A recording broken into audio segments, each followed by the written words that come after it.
ജഹന്നമിനുണ്ട് സബ്അതു അബ്വാബ്, 7 കവാടങ്ങളുണ്ട്. ലികുല്ലി ബാബിൻ മിൻഹും, ആ നരകാഗ്നിയുടെ 7 കവാടങ്ങളിൽ ഓരോ കവാടത്തിനുമുണ്ട് ജുസുഉം മഖ്സൂം, നിർണയിക്കപ്പെട്ട ചില ആളുകളുണ്ട്. ആ ആളുകളെയാണ് ഓരോ കവാടങ്ങളിലൂടെ തള്ളിയിടപ്പെടുന്നത്. വളരെ കഠോരമായ നിലക്കുള്ള ശിക്ഷകൾ നടത്തപ്പെടുന്ന വ്യത്യസ്ത കേന്ദ്രങ്ങളുണ്ട്. പ്രധാനമായി 7 കവാടങ്ങളാണ്. ആ കവാടങ്ങളിലൂടെയാണ് ഓരോ വിഭാഗവും പ്രവേശിപ്പിക്കപ്പെടുന്നത്. ഇബ്നു കസീർ റഹ്മത്തുള്ളാഹി അലൈഹി പറയുന്നു, ഖദ് കുതിബ ലികുല്ലി ബാബിൻ മിൻഹാ ജുസുഉം മിൻ തിബാഇ ഇബ്ലീസ് യദ്ഖുലൂനഹു, പിശാചിനെ പിൻപറ്റിക്കൊണ്ട് ജീവിച്ച ആളുകൾ ഓരോരുത്തരായി അതിലേക്ക് പ്രവേശിപ്പിക്കപ്പെടുകയായി. അവരതിലൂടെ പ്രവേശിക്കുന്നു. അതിൽ നിന്നൊരിക്കലും രക്ഷപ്പെടാൻ അവർക്കാവില്ല. അത് പറയുന്നതിനിടയ്ക്ക് മഹാനവറുകൾ ദുആ ചെയ്യുകയാണ്, അജാറനല്ലാഹു മിൻഹാ, അല്ലാഹു ആ ജഹന്നമിൽ നിന്ന് നമ്മളെ എല്ലാവരെയും കാത്തുരക്ഷിക്കുമാറാകട്ടെ. വകുല്ലുൻ യദ്ഖുലു മിൻ ബാബിൻ, ഓരോരുത്തരും ഓരോ വാതിലിലൂടെ അതിലേക്ക് പ്രവേശിപ്പിക്കപ്പെടുകയാണ്. ബിഹസ്ബി അമലിഹി, ഓരോരുത്തന്റെ അമലിന്റെ തോതനുസരിച്ച്. വയസ്തഖിറു ഫീ ദറകിൻ ബിഖദ്രി ഫിഅലിഹി, ഓരോരുത്തരും ചെയ്തിട്ടുള്ള ചമ്മാടിത്തങ്ങൾ എന്താണ്, ധിക്കാരങ്ങൾ എന്താണ്, അതിന്റെ കാഠിന്യത്തിന്റെ തോതനുസരിച്ചുകൊണ്ട് എവിടേക്ക് അവനെ പ്രവേശിപ്പിക്കപ്പെടണമെന്ന് അള്ളാഹുവിന് ഉറച്ച നിശ്ചയമുണ്ട്, തീരുമാനമുണ്ട്. അതിലേക്ക് ഓരോരുത്തരും വന്നു ചേരുകയായി. അങ്ങനെ വന്നു ചേരുന്ന നരകാഗ്നി എല്ലാവരെയും ഉൾക്കൊള്ളാൻ മാത്രം വിശാലമായ ആഴവും പരപ്പുമുള്ള ജഹന്നം. ആ നരകത്തീയുടെ ചൂടിന്റെ കാഠിന്യം എത്രയാണ്? ദുനിയാവിലെ തീ നമുക്ക് അനുഭവിക്കാൻ കഴിയുന്നുണ്ടോ? ദുനിയാവിലെ തീ നമുക്ക് സഹിക്കാൻ കഴിയുന്നുണ്ടോ? വസ്ത്രമൊന്ന് അയൺ ചെയ്യുമ്പോ ഒരു ചെറുവിരലിലെങ്ങാനും അറിയാതെ അയൺ ബോക്സിലൊന്ന് ചെറിയാതെ ഒന്ന് തട്ടിപ്പോയാൽ അതിന്റെ നീറ്റൽ എത്രയാണ്? എത്ര ദിവസം നാം ആ വേദന അനുഭവിക്കുന്നുണ്ട്? അതിന്റെ പൊള്ളൽ എത്രയാണ്? ദുനിയാവിൽ എത്രയോ ഡിഗ്രി സെൽഷ്യസ് ആയിക്കൊണ്ട് തിളച്ചു മറിയുന്ന വലിയ വലിയ കാരിരുമ്പുകളെ പോലും ഉരുക്കിക്കളയുന്ന അത്യുഷ്ടമുള്ള തീയുടെ പോലും ചൂട് നരകത്തീയെ അപേക്ഷിച്ചു നോക്കുമ്പോ നിസ്സാരം തന്നെ. കാരിരുമ്പിനെ ഉരുക്കിക്കളയുന്ന, വെള്ളം പോലെ ഒരുക്കിക്കളയുന്ന എത്ര ഡിഗ്രി ഉയർച്ചയിലാണിത് നടക്കുന്നത്. ആ കഠോരമായ തീ പോലും നരകത്തീയെ അപേക്ഷിച്ചു നോക്കുമ്പോ നിസ്സാരമാണ്. സല്ലല്ലാഹു അലൈഹി വസല്ലം പറയുന്നു, നാറുക്കും ഹാദിഹി അല്ലതി യൂഖിദു ബിനി ആദം ജുസുഉം മിൻ 70 ജുസുഇൻ മിൻ ഹർരി ജഹന്നം, ജഹന്നമിന്റെ ചൂടിന്റെ 70% മാത്രമേ ജനങ്ങളെ ദുനിയാവിൽ നിങ്ങൾ അനുഭവിക്കുന്ന വലിയ തീക്ക് പോലുമുള്ളൂ എന്ന് സല്ലല്ലാഹു അലൈഹി വസല്ലം പറയുന്നു. ഇതങ്ങ് കേട്ടപ്പോ സഹാബത്തിന്റെ മനസ്സിനെ അത് വല്ലാതെ പിടിച്ചു കുലുക്കിപ്പോയി. നരകത്തിന്റെ ചൂട്, ഈ ദുനിയാവിന്റെ ചൂടെന്ന് വർണ്ണിച്ചപ്പോഴേക്ക് തന്നെ അവർ പേടിച്ചുപോയി. ഇത് കേട്ടപ്പോ അവർ റസൂലുള്ളാഹിനോട് ചോദിക്കാണ്, വല്ലാഹി ഇൻ കാനത് ലകാഫിയ യാ റസൂലല്ലാഹ്, അല്ലാഹുവിന്റെ റസൂലേ അത് തന്നെ മതിയില്ലേ? ദുനിയാവിലെ തീ തന്നെ പോരെ? അത് തന്നെ എത്ര കഠിനമാണ്, അത് തന്നെ എത്ര ഭീകരമാണ്, അത് തന്നെ എത്ര ഭയങ്കരമാണ്, അത് തന്നെ എത്ര കഠിനമാണ്, എല്ലാത്തിനെയും നശിപ്പിക്കാൻ അത് തന്നെ പോരെ എന്ന് ചോദിക്കുമ്പോ നബി സല്ലല്ലാഹു അലൈഹി വസല്ലം പറയാണ്, ഫഇന്നഹാ ഫുദ്ദിലത് അലൈഹാ ബിതിസ്അതിൻ വസിത്തീന ജുസ്അൻ കുല്ലുഹാ മിസ്ല ഹർരിഹാ. ഈ കാണുന്ന തീ ഇതിന്റെ ഒരു 69 ഇരട്ടി കൂടി അതിലേക്ക് ചേർത്തുകൊണ്ടാണ്, 69 ഇരട്ടി കൂടി അതിലേക്ക് ചേർത്തുകൊണ്ടാണ് അതാ കഠോരമായി കത്തിക്കപ്പെട്ടുകൊണ്ടിരിക്കുന്നു. ഇന്നും അത് കത്തിച്ച് അതിന്റെ ചൂടിങ്ങനെ കുറയുകയല്ല, അതാളി കത്തിക്കൊണ്ടിരിക്കുമ്പോഴെല്ലാം അത് അണഞ്ഞു പോവുകയില്ല. ഏത് തീയും കുറെ കത്തിയാൽ ഇന്ധനം തീരുന്ന പ്രശ്നമുണ്ട്, അത് അണഞ്ഞു പോകുന്ന പ്രശ്നമുണ്ട്. വിശുദ്ധ ഖുർആൻ പറയുന്നത്, കുല്ലമാ ഖബത് സിദ്നാഹും സഈറാ, അതിങ്ങനെ അണഞ്ഞാൻ നോക്കുമ്പോ, അതിങ്ങനെ കത്തിക്കൊണ്ടിരിക്കുമ്പോഴെല്ലാം, അണയാനെടുക്കുമ്പോഴെല്ലാം സിദ്നാഹും സഈറാ, അതിന്റെ ആളിക്കത്തിക്കൽ, അതിന്റെ ഗർജനം, അതിന്റെ കത്തൽ അത് നാം വർദ്ധിപ്പിച്ചു കൊടുക്കുകയായി. അങ്ങനെ കത്തിച്ച് കഠിന കഠോരമായ നരകം. ആ നരകത്തിൽ ആശ്വാസത്തിന് വകുപ്പുണ്ടോ? നരകത്തിയിൽ നിന്ന് ഉയരുന്ന പുകകൾ പോലും കരിമ്പുകയാണ്. ഒരു തീപിടുത്തം നടന്ന പ്രദേശം, അവിടെ തീ പിടിച്ചിരിക്കുന്നു എന്ന് വിദൂരമായ സ്ഥലത്ത് നിന്ന് നമ്മളൊക്കെ പലപ്പോഴും അറിയാറുണ്ട്. ആ പ്രദേശത്ത് എത്തുന്നതിന് മുമ്പ് തന്നെ ദൂരദിക്കിലേക്ക്, മാനത്തേക്ക് നോക്കിയാൽ, ആകാശത്തേക്ക് മുകളിലേക്ക് നോക്കിയാൽ കറുകറുത്ത പുക ഇങ്ങനെ ഉയർന്നു വരുന്നത് കാണുമ്പോ നമ്മൾ പറയാറുണ്ട് എവിടെയോ തീപിടുത്തം നടന്നിരിക്കുന്നു. എന്നാൽ ഇതിന്റെയൊക്കെ എത്രയോ കഠിന കഠോരമായ നിലക്ക് ഭീകരമായ ദൃശ്യമാണ്.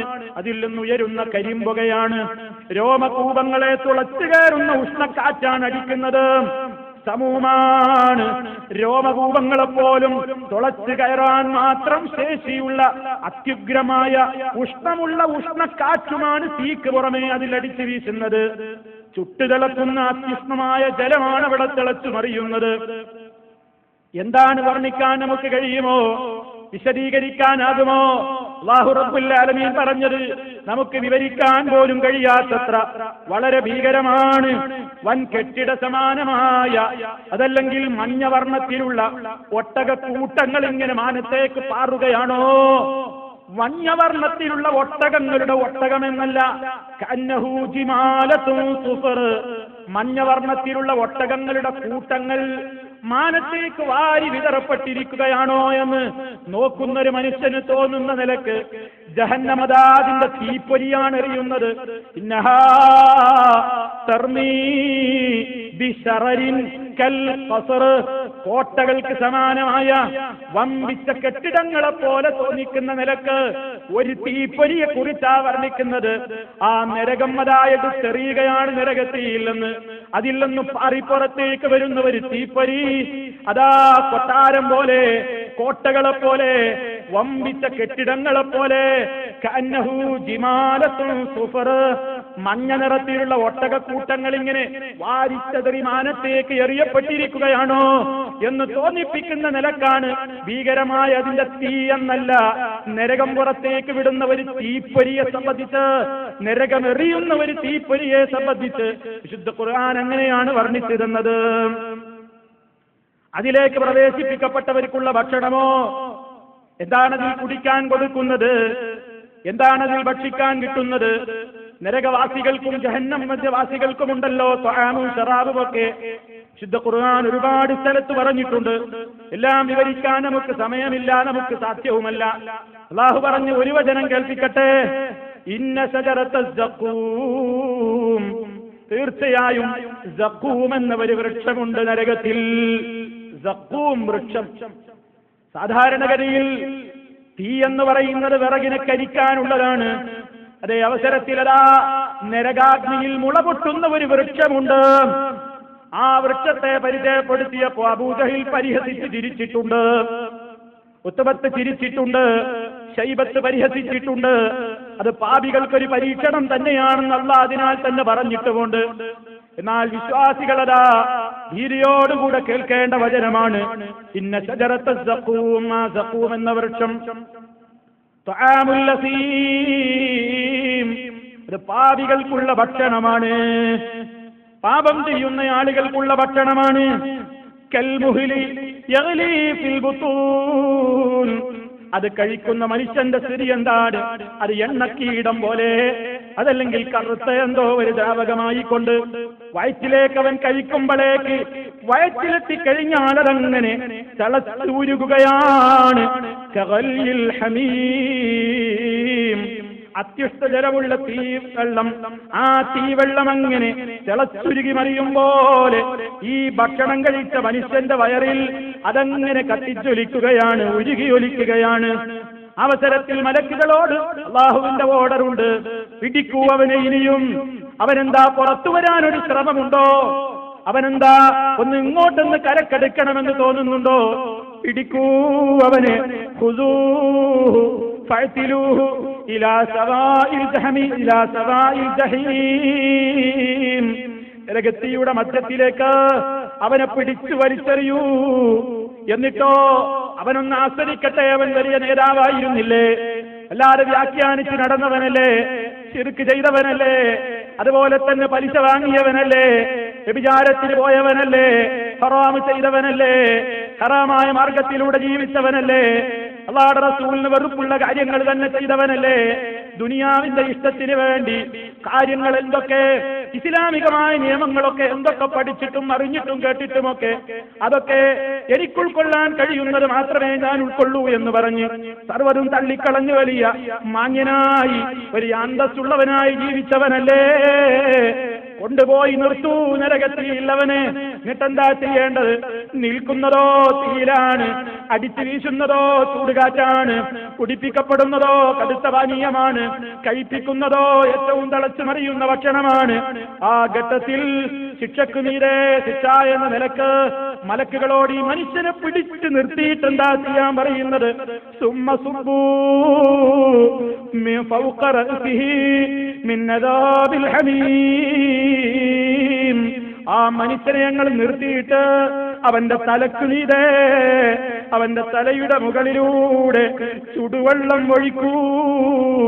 ഏറ്റവും അതികഠിനമായ കത്തിഷ്ടമുള്ള ജലം, തിളച്ചു മറിയുന്ന ജലം അവന്റെ തലയിലൂടെ ഒഴിക്കൂ മലക്കുകളെ.